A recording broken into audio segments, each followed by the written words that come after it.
Assalomu alaykum hurmatli mijozlarimiz. Ko'rishingiz mumkin, bugungi obyektimiz tayyor bo'lgan. Bu obyektimizni o't hamda xalqimizda tilla qo'ng'iz rang deb qo'yadi buni. Shu ranglardan qilib berganmiz. Bu obyektimizda bu yoqqa kommunikatorni joyi tashlab ketilgan.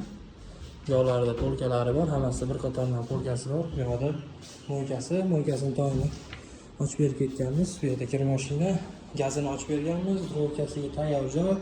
Bu yoqda bitishgan ham joyini ochib berganmiz. Xonadonlarimiz vakuumli, har doimgidek qo'shidoni bonusga bo'lgan. Bu yoqlarni ko'rsanglar, xolodilnikni kattaroq almashtiramiz deyapti akamiz. Tepasida bemalol og'ir idishda olib qo'ysa bo'laveradi. Bu yog'imizni suv xolodilnik qilib bemalol ishlatish mumkin. Juda ixcham bo'lgan, chiroyli chiqqan, xudo xolasa ishlarimiz. Kimga shunaqa xizmatlarimiz kerak bo'ladigan bo'lsa, bemalol tepadagi nomerlarga aloqaga chiqishingiz mumkin. Arzon hamda sifatli qilib beramiz, xudo xolasa. Rahmat hammaga.